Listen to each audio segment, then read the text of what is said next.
Somewhere in every Horus Heresy conversation, in every forum thread, every comment section, every lore analysis video produced in the last 20 years, the same argument surfaces. The Emperor should have told his sons about chaos. He possessed deep, ancient knowledge of the warp's nature, of the chaos god's existence, of the danger they posed to any mortal who encountered them without understanding what they were. He knew the Great Crusade would bring the legions into exactly that contact, and he said nothing. He promoted the Imperial Truth, militant atheism dressed as enlightenment, while withholding the single piece of information his sons needed most: that the warp was inhabited, that it was hungry, and that it was already watching them. That argument has real canonical teeth. The Magnus and Lorgar cases supply genuine evidence that the Emperor's silence caused catastrophic, specific, preventable failures. The charge deserves to be taken seriously before it's addressed. But the argument has a counterexample it can't survive. A single case study so damaging to the secrecy as failure thesis that it should have ended the conversation the moment someone actually looked at it closely. It has been sitting in the text since June 2006. The community has found it. Someone in a comment section laid it out more clearly than most full analysis videos have managed. And the standard heresy narrative continues largely unchanged. The counterexample is Horus Lupercal. The most informed Primarch in the entire heresy received more chaos-adjacent disclosure than any other son of the Emperor. He was warned explicitly, from inside his own vision, that everything he was experiencing was a fabrication. A figure of the Emperor appeared and urged him to stop, and Horus chose chaos anyway. Not because he didn't know, but because knowing changed nothing for a man who had already decided. His fall isn't a story about ignorance. The evidence says it never was. A word on sourcing, because this audience will fact-check what follows. The Davin sequence is Black Library canon, the Horus Heresy novel series, beginning with Horus Rising by Dan Abnett and False Gods by Graham McNeil, published by the Black Library imprint of Games Workshop. Games Workshop does not maintain a formal hierarchy between novel canon and codex canon, but Black Library works are treated as canon until GW explicitly contradicts them. In nearly 20 years, no later Black Library novel and no official Games Workshop publication has overwritten or retconned what False Gods records about the events inside the Serpent Lodge. This is the most detailed, most authoritative account of Horus's fall that exists. Dismissing it as mere novels leaves nothing in its place, because there is no other account. Start with the Steel Man. The Emperor's secrecy charge at its strongest goes like this.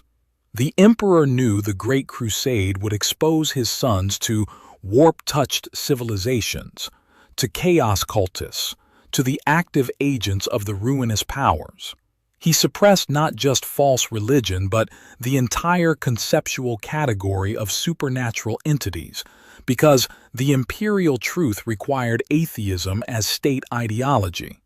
That suppression left the legions without the one cognitive tool that might have let them recognize manipulation when they encountered it.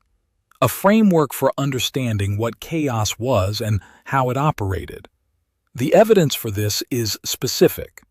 In The First Heretic by Aaron Dembski-Bowden, the Monarchia incident unfolds precisely.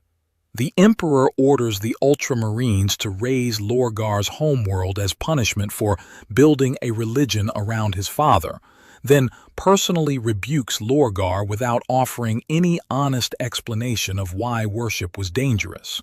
No theology, no warp explanation, just a prohibition and a humiliation. Lorgar was psychologically structured around the need for divine meaning, and the Emperor's refusal to provide context sent him looking for answers chaos was waiting to supply. In Lorgar's specific case, The vacuum the emperor created was the vector of corruption. Magnus the Red shattered the wards on the emperor's most important strategic work, the Imperial Webway project, the secret plan to build an alternative to warp travel for all humanity, detailed in Aaron Dembski-Bowden's The Master of Mankind, because nobody had told him those wards existed or what they protected.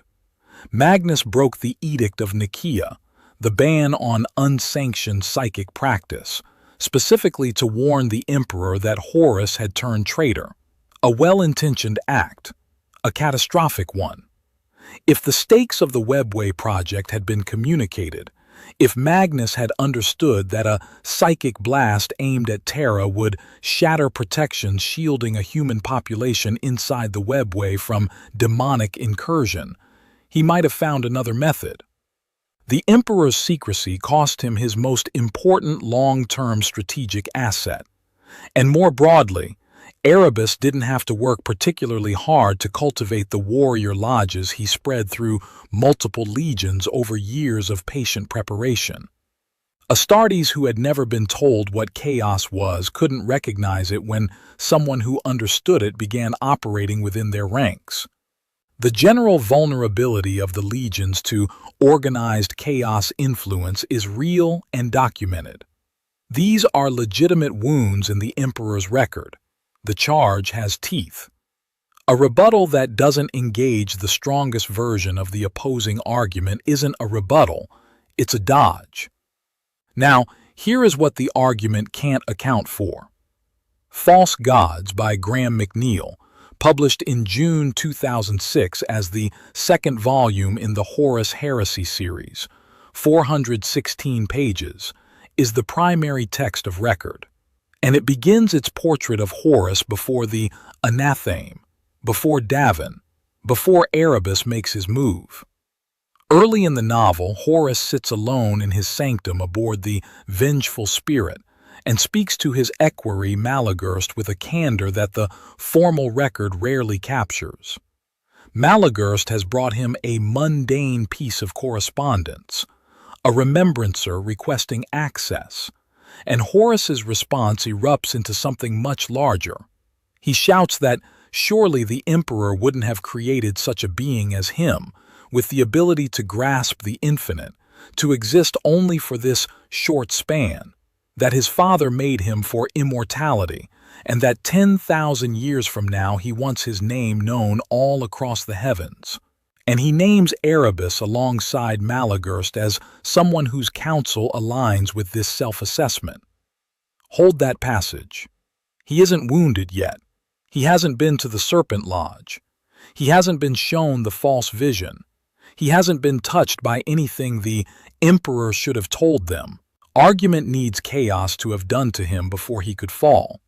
He is already naming Erebus as someone whose counsel aligns with his own self-assessment. He is already measuring himself against immortality. He is already certain that a being like him, created by the emperor himself, couldn't be intended for mere mortality. That is the host condition. That is what Erebus arrived to find, not to create. The cover description of False Gods makes the precondition explicit in its own compressed way. Horus, before the wound even occurs, is still battling against the jealousy and resentment of his brother Primarchs. After his appointment as War Master following the Great Crusade, the defeat of the largest orc empire the Imperium had ever encountered, the Emperor's formal declaration crediting the victory chafed. The glory of Horus's achievements was framed in imperial language as the Emperor's own, the standard rhetoric for such proclamations, and Horus couldn't accept it as standard rhetoric. While the Emperor withdrew to Terra to work on a project he refused to name or explain, Horus would be in the field, winning an Imperium for him. A deep resentment had begun to settle in the War Master's mind before a single blade touched his shoulder. Aaron Dembski-Bowden's The First Heretic, published 4 years after False Gods, supplies the most direct textual description of this pre-existing condition from an outside perspective. A chaos entity observing Horus before Davin delivers its assessment. Pride beats through his body like blood, a layer beneath his skin, a shroud around his soul, arrogance hidden behind the surface of charismatic leadership. That isn't an observation from after the fall. That is the pre-fall Horus, already carrying something chaos didn't have to manufacture, only find. Robute Guilliman, the Ultramarines Primarch who watched Horus from the relatively distant vantage of a brother who maintained loyalty, offers the compressed characterization. Horus was the Emperor's ambition, unshaped by humility. That framing is precise in a way the longer analyses rarely are. Horus didn't acquire ambition from chaos. He embodied the same fire that built the Imperium, the relentless forward drive that characterized the Emperor's own genius, but without the restraint that kept the Emperor's ambition in service of something larger than himself. Remove humility from the Emperor, Guilliman observes, and you get Horus. Chaos didn't install that condition. It inherited it. Graham McNeill, in a 2011 interview, described his heresy-era work as exploring seeds of corruption, burgeoning ambition, miraculous rebirth. Seeds, not injections, not corruptions installed from outside, things growing in soil that was already prepared. This is the author of False Gods, characterizing what he wrote.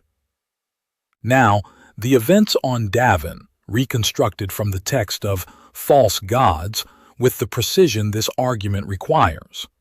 Erebus, word-bearer's first chaplain, had obtained the anatheme, a blade of Knebrak design, carrying a Nurgle spawn toxin capable of defeating a Primarch's immune system, by stealing it from the Hall of Devices on Zenobia during the Interrex contact. The contact went wrong. Exactly why and who bears responsibility is its own debate. What the text establishes is that Erebus walked away from it carrying a weapon designed specifically to wound Horus, and arranged the conditions that would bring that weapon to his shoulder. The Davin campaign was the mechanism. The summons under the pretext of Eugen Temba's rebellion against the Imperium, the assault on the plague-riddled moon, the staged confrontation that brought Horus alone to the command deck of Temba's rotting flagship. The moon itself was wrong from the moment the sons of Horus made landfall. A dry forest should have been there. What they found was stinking swamp, thick fog, a yellow haze that reduced visibility to almost nothing, and the reanimated corpses of Temba's garrison rising from the ground beneath their feet. Horus pushed ahead of his men through the decay, found Temba, bloated and mutated beyond recognition in the wreckage of what had been a bridge, and engaged him. The fight was brief. Temba's blade, the anatheme, opened a wound in Horus's shoulder that the Legion's apothecaries couldn't close. The toxin was beyond anything Imperial medicine could address. Horus collapsed after the victory and was carried back to his fleet. The Legion's warrior lodge convened without the Mournival members who would have objected. Erebus's counsel prevailed. There was a way to save the War Master, but it required the Temple of the Serpent Lodge on Davin proper, not the medical facilities of the fleet. Captain Garvio Loken of the 10th Company recognized something was wrong. He and Captain Tarek Torgadon opposed the plan, argued against it, and arrived at the temple on Davin to find the doors already closed from within. The Mournival split. Loken stood outside the lodge in the Davin heat, locked out of whatever was happening to his Primarch. Inside, the ritual began. A Serpent Lodge ritualist completed her part in it, at significant personal cost, and Erebus's consciousness was sent into the warp. Horus's body lay on the lodge stone, dying from the toxin, while his mind was drawn somewhere else entirely. The vision environment Horus woke into was constructed. Every element of it was shaped by the chaos gods and their mortal agents, specifically around the psychological conditions already present in the War Master. Verdant meadow, sunlight, the suggestion of peace, and beneath it, glimpsed in flickers, the hellish industrial wasteland that was the vision's real substrate. Horus didn't notice the substrate at first. He noticed the figure standing in the water, Hastur Sejanus, captain of the Mournival's Fourth Company, beloved, dead, mourned. A man Horus had already grieved. The choice of form was exquisite in its cruelty. Dead men can't contradict what they're made to say, and a face that grief has already associated with trustworthiness bypasses the skepticism that a stranger's face would have triggered. The Sejanus was Erebus, or a chaos agent operating through Erebus's ritual connection, wearing borrowed identity like armor. He presented himself as a guide, as an emissary from powers within the warp who had no interest in the material universe. Powers that were, he told Horus, under attack by the Emperor, who desired their energy for his own ascension to godhood.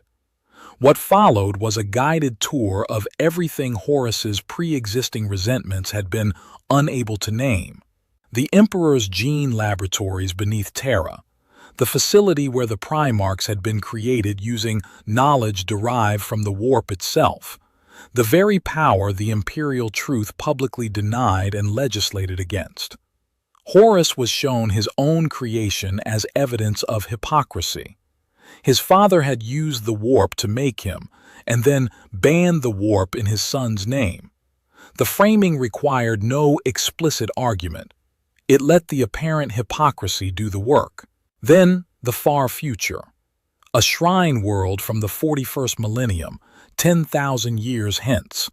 The Emperor and 9 Primarchs, the ones who would remain loyal in the war to come, worshipped as gods by the imperial cult. Horus wasn't in that future. His name wasn't there. His image wasn't there. His legacy wasn't there. The vision presented this as the Emperor's intended destination all along. He had used the Great Crusade to secure his ascension and planned to discard the Primarchs once the work was done. The Sejanus told a disbelieving Horus that the secular Great Crusade had been a staging operation for the Emperor's personal apotheosis. The vision made no mention of a crucial fact. That 41st millennium, the Emperor on his throne, the Primarchs worshipped as saints, the Imperium locked into 10,000 years of stagnant theocracy, was the direct consequence of the heresy itself. The future Horus was shown as evidence of his father's betrayal was a future that would only exist because of what Horus was about to do. The trap showed him the wound and told him it was the nature of the world. It didn't show him the knife, and it didn't show him whose hand would hold it. This is sophisticated manipulation. It required Horus's pre-existing wounds to function. Without the resentment already simmering, the vision of a future without his name in it would have landed differently. Without the sense of being used and then sidelined, the hypocrisy framing around the gene labs would have had less traction. Chaos found exactly the architectural weaknesses it needed because the building had been stressed before the team arrived. Then, Magnus the Red arrived. Magnus psychically intruded into the vision. This was an illegal act under the Edict of Nicaea, the imperial ban on unsanctioned psychic practice, the decree that Magnus himself had been one of the primary targets of at the council called to address his legion's sorcery. In the vision's symbolic landscape, he appeared as a pack of wolves, the imperial aquila marked on their fur, and drove directly at the Sejanus figure. He stripped the disguise. He confronted Erebus directly in front of Horus, revealing that the guide Horus had been following through the most consequential experience of his life wasn't his dead comrade at all, but the word-bearer chaplain who had arranged the wound, the ritual, and every step of the sequence that had brought him here. Erebus was unmasked, mid-vision, by Horus's own brother. Magnus told Horus what he was seeing was a trap. The entities orchestrating the vision were deceiving him. The Primarchs and the legions were being used. He should step back from whatever decision he was approaching and return to loyalty to the Emperor. Pause there, because this is the moment the entire Emperor should have told them thesis assumes does not exist. Horus had explicit information from an unambiguous source that what he was experiencing was manufactured manipulation. He knew the guide was Erebus, not Sejanus, because Magnus told him so directly. He knew the vision had been shaped by entities whose interest in him wasn't benevolent. He knew the future he'd been shown wasn't prophecy but propaganda. He had a brother Primarch standing in front of him inside the vision itself, urging him to reconsider. He dismissed it. The reasoning he used is telling. Magnus was present in the vision because he had used sorcery, a direct violation of the Edict of Nicaea. Horus knew that. He used it as the pretext for dismissing everything Magnus had said: the warning, the identification of Erebus, the revelation of the trap. Magnus had broken a rule. Therefore, his testimony could be set aside. The Lexicanum summary of the false gods sequence records the operative conditions of the choice precisely. Aware that the visions he had seen were meaningless without context, mistrustful of Magnus for his obvious breach of Nicaea, Horus asserted his own will and, full of pride, betrayal, and lust for power, decided to rebel against the Emperor. Erebus offered explanations. Magnus offered a warning backed by direct evidence. Horus wasn't persuaded by either of them. He declared that he had made his decision to accept the offer of the ruinous powers and stake his own claim for rulership of the galaxy. His own claim for rulership of the galaxy. The text isn't ambiguous about the motivation. It names pride, betrayal, and lust for power as the operative factors at the moment of the decision. Not ignorance, not confusion, not the anguish of a man overwhelmed by forces beyond his comprehension. Pride, ambition, the will to seize what he had decided he deserved. Within the gene lab sequence of the vision, before Magnus arrived, a figure appeared that presented itself as the Emperor. It denied any desire for personal godhood. It explained that the hidden work on Terra was aimed at protecting humanity from warp powers, not at the Emperor's personal ascension. It urged Horus to turn away from the entities influencing him. The scene in the laboratory was the closest thing the vision offered to a direct counter-narrative. A voice telling Horus that what he was being shown wasn't the full truth. The Horus Heresy lore has never definitively resolved whether this figure was genuinely the Emperor present in some psychic or temporal capacity, or a chaos-constructed echo of him, another layer of the manipulation, designed to create the experience of rejection and make Horus's choice feel like it came after hearing both sides. No later Black Library novel has answered the question. The most defensible position is this. A figure of the Emperor appeared, warned Horus, urged him to stop, and Horus rejected it along with everything else. Whether that rejection was of the real Emperor or of a fabricated version of him, the behavioral fact is the same. The warning was there. Horus set it aside. He emerged from the temple of the Serpent Lodge physically healed. The toxin that had been killing him was gone. He walked out to thunderous cheers from the 63rd Expeditionary Fleet camped outside the temple walls. The men who had been terrified of losing their war master didn't know that they already had. In the weeks and months that followed, Horus worked backward through the events and connected the pieces.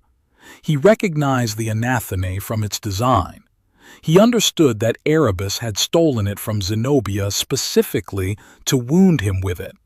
He understood that the Davin campaign had been engineered from the beginning, the pretext, the summons, the confrontation on the moon, the lodge, the vision, all of it arranged by a word-bearer chaplain operating as an agent of the ruinous powers.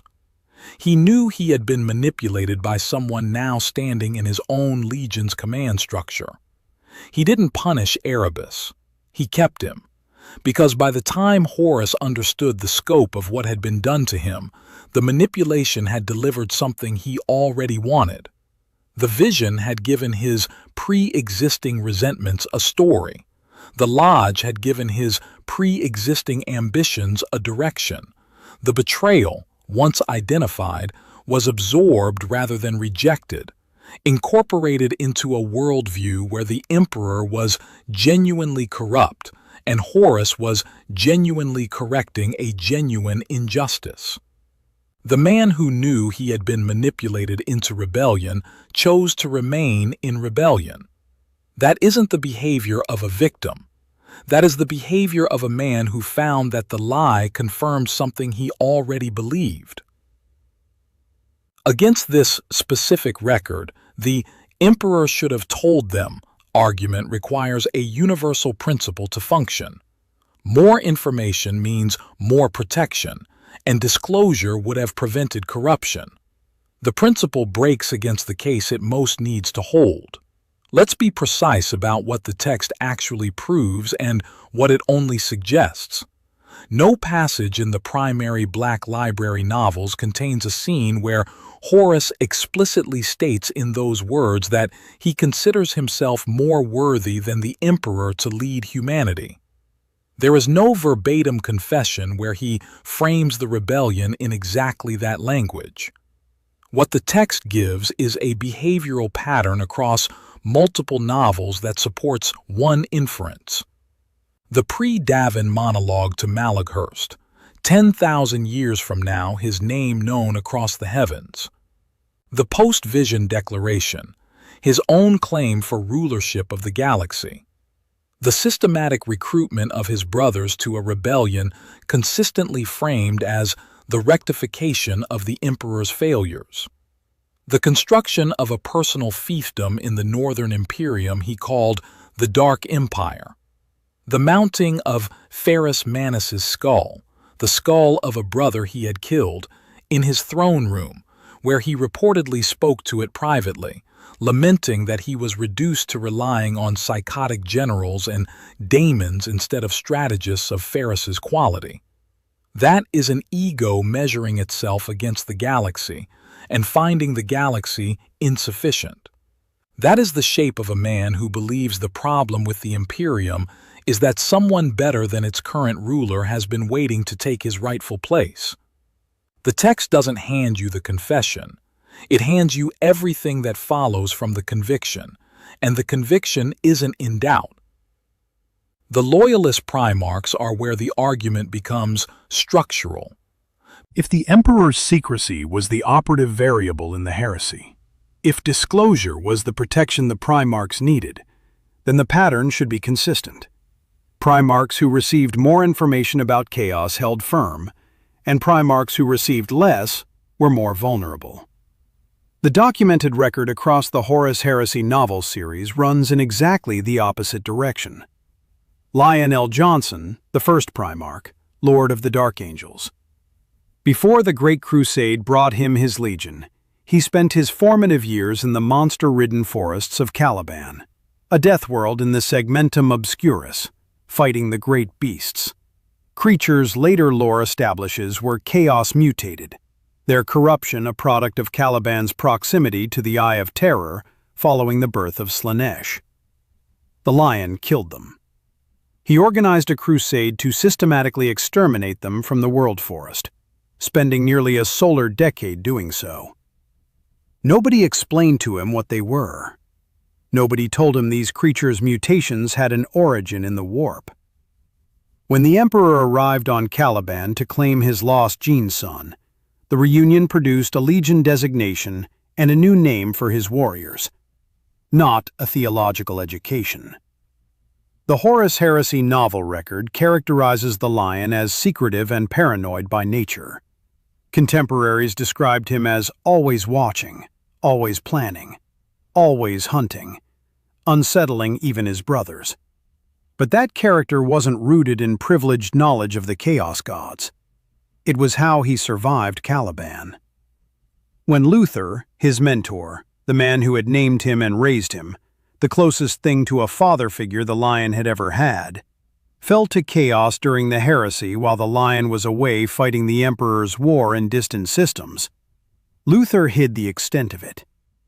The lion returned to Caliban after the siege of Terra, expecting a homecoming, and found his legion's homeworld in open rebellion against him, his mentor corrupted, and a confrontation that destroyed Caliban entirely.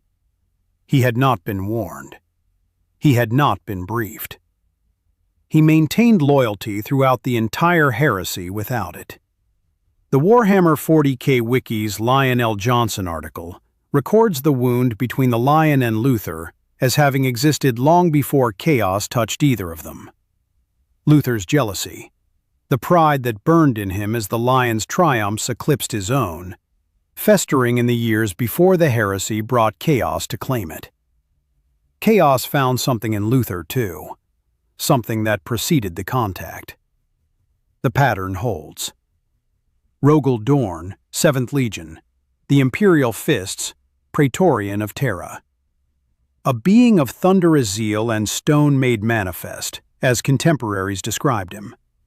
Someone for whom loyalty and duty were integral as blood and breath. Someone who believed in the Emperor's dream without reservation and without question. He was pulled to the Emperor's side early, tasked with fortifying the Imperial Palace, kept close to Terra while the campaign expanded across the galaxy. No scene exists anywhere in the Horus Heresy novel series where the Emperor sat down with Dorn and explained the nature of the Chaos Gods before the war began. He was warned that Horus had turned traitor and told to prepare for war. His understanding of what chaos actually was, how it operated, what it wanted, why it worked, developed reactively, through direct exposure to demonic warfare as the heresy unfolded around him. He held the defenses of the Imperial Palace through the siege of Terra with that reactive understanding. He placed the Emperor's broken body on the Golden Throne and received the last spoken instructions about how to shape what remained of the Imperium. He did all of this without the pre-war theological briefing the secrecy as failure thesis says was necessary. Sanguinius, 9th Legion, the Blood Angels, the most beloved of the Primarchs. His legion carried the Red Thirst, a compulsive blood hunger requiring constant suppression, and the Black Rage, a condition that manifested as overwhelming visions of Sanguinius's own death at Horus's hands. Later lore confirms both conditions were connected to Khorne's active attempts to claim the Blood Angels as his own, to exploit their capacity for violence and grief and channel it into the blood god's service. Sanguinius experienced these conditions as mysterious curses for most of the Great Crusade. He understood them as genetic defects specific to his legion, shameful, contained, managed. He didn't understand them as a named chaos god's targeted campaign against him and his sons. His prophetic visions, including the vision of his death, of Horus's hands around his throat in the dark of a warship, were self-generated psychic precognition, not emperor-transmitted intelligence about chaos. His first explicit encounter with chaos as chaos, identified, named, recognized for what it was, came at Cygnus Prime, in the events of Fear to Tread, when Horus lured the blood angels into a trap. The demons they encountered there were demons of corn. Sanguinius saw, under direct assault, what the red thirst and the black rage were connected to. That revelation came from Horus's own trap, not from any prior disclosure by the emperor. Sanguinius maintained loyalty throughout the heresy. He died aboard the vengeful spirit, having first broken Horus's armor, leaving the vulnerabilities that allowed the emperor's killing blow to land. The comparison across these three cases is analytically derived, not stated lore.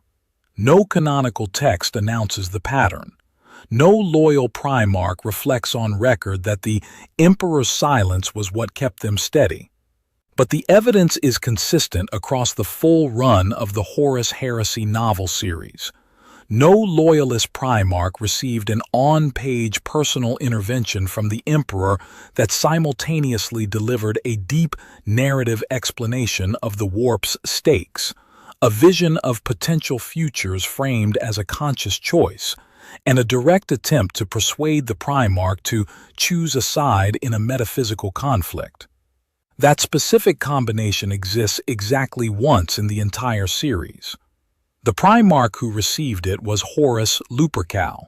He fell first. He fell hardest. He fell despite having it. The correlation between disclosure and loyalty runs backward from the narrative the secrecy as failure argument needs. The most warned fell first. The least warned held longest. The framework that makes this pattern coherent is already built into the lore. Established 40,000 canon describes chaos corrupting mankind so easily because it speaks to the character flaws inherent in every person and seeks to exploit the weaknesses of their souls. Not creates weaknesses, exploits them, finds what's already present and amplifies it, gives it direction, gives it a story that makes it feel like conviction rather than corruption. The chaos gods are entities generated by and sustained on mortal emotion taken to its extreme. Korn by rage and violence, Tzeentch by ambition and the hunger for change, Nurgle by despair and the desperate need for meaning, Slaanesh by excess. They aren't manufacturers, they are amplifiers. Apply that to Horus. Erebus didn't arrive at a Primarch who was humble, psychologically secure, and content with his role in a larger project, then somehow inject pride from the outside. He arrived at a war master already carrying documented, pre-existing structural conditions. The resentment of the emperor's withdrawal, present before Davin, visible in False Gods in the early scenes with Malaghurst. The jealousy toward his brothers, visible enough to Lion L. Johnson that the record describes it as a wound dealt in ignorance that would fester in the years to follow, festering before any of this began. The ambition that McNeill himself characterized as seeds, present and growing, needing only the right conditions. The anatheme opened a physical wound. The ritual opened a psychic access point. The vision gave Horus's pre-existing psychology a narrative to organize itself around, a story where his resentment was justified, his ambition was righteous, and his fall was actually correction. This is the parasitic model of chaos corruption that the lore supports. The host condition has to precede the infection. Without something to exploit, chaos has nothing to work with. Horus was the ideal host not because he was weak. He was the greatest of the Primarchs in practical military terms, the War Master, the first. But because the specific weaknesses chaos required were already fully developed, pride that operated beneath a surface of charismatic leadership, ambition that ran deeper than loyalty, resentment that had been accumulating since the emperor walked away from the crusade to work on a project he refused to name. No amount of additional information would have altered those conditions. Horus demonstrated his capacity to hear a direct warning mid-experience and dismiss it on procedural grounds. He demonstrated his capacity to absorb post-facto knowledge of his own manipulation and fold it into his worldview rather than reverse course. If the emperor had briefed him about the chaos gods, given him names, descriptions, a theological framework, Horus would have processed that knowledge through the same pride he processed everything else through. It would have given him better vocabulary for his grievances, not fewer grievances. The host condition was structural, not informational. Information doesn't fix structural conditions in human or Primarch psychology. The emperor's strategy, flawed as its execution proved, was built on an accurate understanding of this. In The Master of Mankind by Aaron Dembski-Bowden, the emperor acknowledges explicitly that he has lied to humanity and his sons about the true nature of the warp, and frames that lie as part of a long-term plan. The strategy was coherent: suppress religious awareness of the warp through the Imperial Truth, deny the chaos gods the psychic energy generated by mortal belief and worship, and, through the Webway project, remove humanity from warp travel's domain entirely. The Webway, if completed, would have given humanity instantaneous interstellar travel without exposing billions of people to the warp's influence with every journey. It would have starved chaos of its primary interface with humanity. Telling his sons about chaos, making those entities real in the minds of millions of Astartes and billions of Imperial citizens, risked feeding the parasite with the one thing it needed most: acknowledgement. The more defensible position, grounded in the primary texts, is that the emperor chose silence as strategy and paid genuine costs for that strategy. Those costs are documented. They are real. He isn't absolved of them. But the costs of his silence are distinct from the thesis that his silence caused the heresy. The heresy required Horus specifically. It required the particular combination of pride, ambition, resentment, and cosmic reach that made Horus the war master in the first place. And the one Primarch who received something approaching direct disclosure, who had a warning from a brother Primarch, an apparent intervention from the emperor himself, and explicit knowledge mid-experience that everything he was seeing was a trap, chose chaos regardless. The emperor's most informed son was his first to fall. If disclosure was the protective variable, that outcome is impossible. It happened. So here is where the evidence lands. In False Gods, Horus Lupercal was taken to the Serpent Lodge, a temple explicitly dedicated to the ruinous powers, dying from a toxin Erebus had spent years positioning to wound him with. His consciousness was drawn into a warp environment constructed specifically to exploit the psychological conditions already present in the War Master. He was guided through that environment by a figure presenting itself as Hastur Sejanus, dead captain of the Mournival, using borrowed trust as access. He was shown a future in which his name was absent from the Imperium he had helped build. He was shown evidence framed as his father's hypocrisy. Then Magnus arrived, stripped the disguise, named Erebus, told Horus directly that the entities orchestrating this sequence were deceiving him.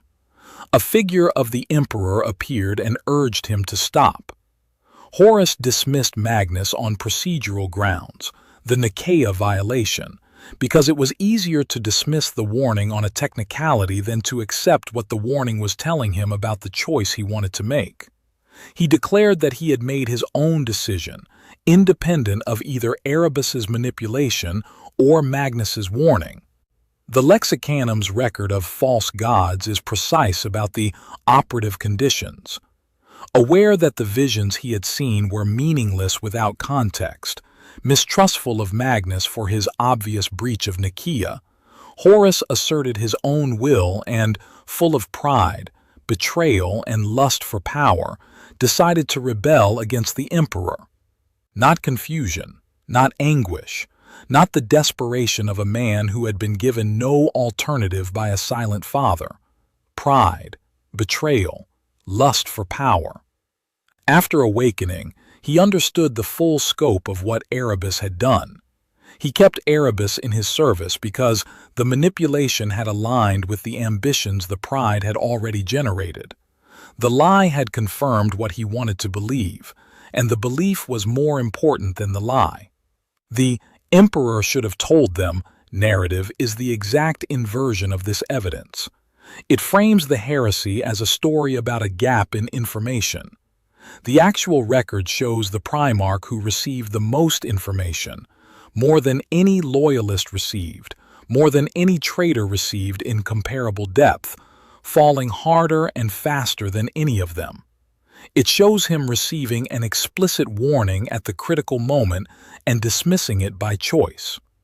It shows him understanding the manipulation after the fact and choosing to continue anyway. The variable was never information. The variable was character.